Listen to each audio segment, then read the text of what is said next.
आजादी के ठीक एक दिन पहले अखंड भारत दो हिस्सों में बट गया, भारत और पाकिस्तान।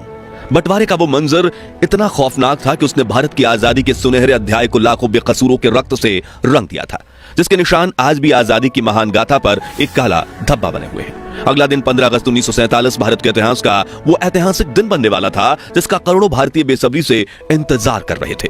मगर देश को अंग्रेजों की गुलामी से आजादी तो मिल गई, लेकिन जाते जाते अंग्रेज अखंड भारत में ऐसी ज्वाला भड़का गए जिसकी लपटों की गर्मी आज भी महसूस की जा रही है। जहां एक तरफ लाखों भारतीय आजादी का जश्न मनाने दिल्ली पहुंचे थे, जहां प्रिंसेस पार्क में पंडित जवाहरलाल नेहरू ने पहली बार आजाद भारत का तिरंगा फहराया, वहीं करोड़ों लोग बंटवारे के दर्द से करा रहे थे। साथियों, आज के इस वीडियो में हम आपको भारत के इतिहास में 77 साल पीछे ले जाएंगे और आजाद भारत की कुछ ऐसी तस्वीरें दिखाएंगे जिन्हें देख आपके रोंगटे खड़े हो जाएंगे। लेकिन उससे पहले हमारी एक छोटी सी गुजारिश है कि हर भारतीय और पाकिस्तानी जनता इस वीडियो को पूरा जरूर देखे। अखंड भारत, जहां हर धर्म के लोग एक साथ मिलकर खुशी से रहा करते थे, जहां वर्ष 1857 में आजादी की लड़ाई हिंदू और मुस्लिम दोनों धर्म के क्रांतिकारी एक साथ मिलकर लड़ रहे थे, उसी देश की आवाम में अंग्रेजों ने अगले 90 सालों तक एक दूसरे के खिलाफ ऐसा जहर भर दिया कि हमेशा साथ रहने वाले लोग आजादी के दिन एक दूसरे के खून के प्यासे बन चुके थे। साथियों, आजादी के वक्त जब देश का बंटवारा हो रहा था, उस समय देश में बारिश का मौसम था। कई इलाकों में बहने वाली नदियां ओवरफ्लो हो चुकी थी। बाढ़ की वजह से किसानों की फसलें तबाह हो रही थी। देशवासियों को अपने ही देश में रहने का डर सता रहा था। एक तरफ लाखों हिंदू पाकिस्तान से भारत की तरफ पलायन कर रहे थे, तो दूसरी तरफ लाखों मुस्लिम भारत से पाकिस्तान की तरफ भाग रहे थे। इस वक्त स्क्रीन पर आप दिल्ली से लाहौर जाने वाली ट्रेन की रियल दुर्लभ वीडियो देख रहे हैं। लोग ट्रेनों की छतों पर बैठकर सफर करने में मजबूर थे और जिन्हें ट्रेन नहीं मिल रही थी, उनमें से कुछ लोग ट्रकों में बैठकर पलायन कर रहे थे, कुछ लोग बैलगाड़ियों का सहारा ले रहे थे, तो कुछ परिवार एक छोटी सी साइकिल पर अपना बचा कुचा सामान लादकर देश से दूसरे देश की तरफ दौड़े जा रहे थे।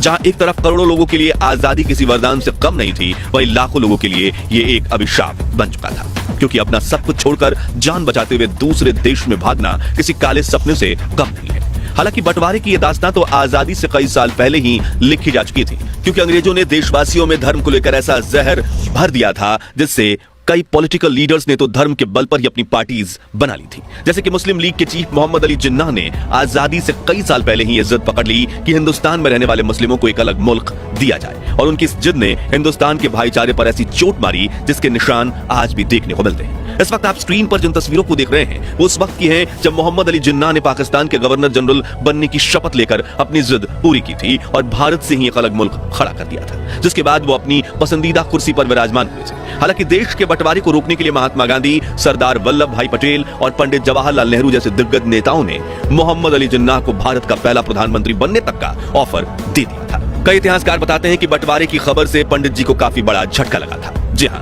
14 अगस्त की शाम को जब जवाहरलाल नेहरू, इंदिरा गांधी और पद्मा नायडू के साथ अपने घर पर बैठे थे और आजादी के भाषण को तैयार किया जा रहा था, तभी अचानक से उनकी फोन की घंटी बजी और फोन उठते ही नेहरू ने जो खबर सुना, उसके बाद उनका चेहरा लाल पड़ गया, आंखों में आंसू आ गए और शरीर में सिहरन पैदा होने लगी, क्योंकि लाहौर के नए प्रशासन ने हिंदू और सिखों के इलाकों की पानी की सप्लाई काट दी थी, जिससे लोग प्यास से तड़प रहे थे और जो पानी के लिए अपने घरों से बाहर निकल रहे थे उसे उसी वक्त मार दिया जाता था।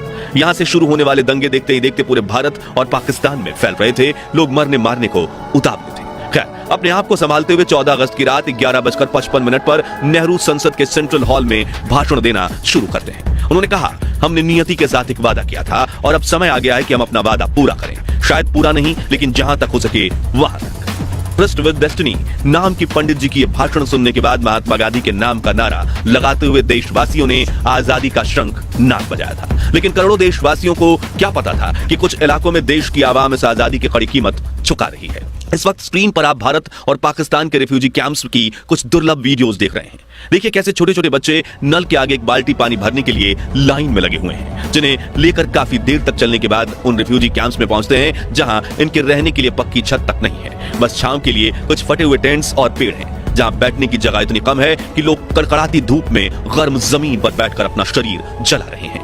बच्चों के पास पहनने के लिए कुछ कपड़े तक नहीं बचे। 2 दिन पहले सुख शांति से जीवन व्यतीत करने वाले परिवार आज शरणार्थी बन चुके हैं। महिलाएं हाथ जोड़कर अपने परिवार के लिए खाना और रहने की मांग कर रही हैं। भूख की वजह से तड़पते हुए बच्चों का शरीर कुपोषित हो चुका है, लेकिन फिर भी लाखों लोग अपना घर छोड़कर बिना किसी मंजिल के आगे बढ़ते जा रहे हैं। इस ट्रेन के हालात देखिए, जिसमें लोग खिड़की पर लटक कर अपनी जान दांव पर लगाने से भी पीछे नहीं हट रहे, क्योंकि उन्हें किसी भी हाल में पाकिस्तान से भारत पहुंचना है। ये तस्वीरें लाहौर की हैं, जहां लोग ट्रेन की पटरियों के पास बैठकर ही खाना पका रहे हैं, ताकि जब ट्रेन आए तो ये जितना हो सके उतनी जल्दी ट्रेन पकड़ सकें। यहाँ खड़ी ट्रेन के न सिर्फ ऊपर बल्कि 2 डिब्बों के बीच खाली जगह पर भी लोग खचाखच भरे हुए हैं, जिनके हाथों में अपना कुछ टूटा फूटा सामान और दिल में जिंदा बचने की उम्मीद है।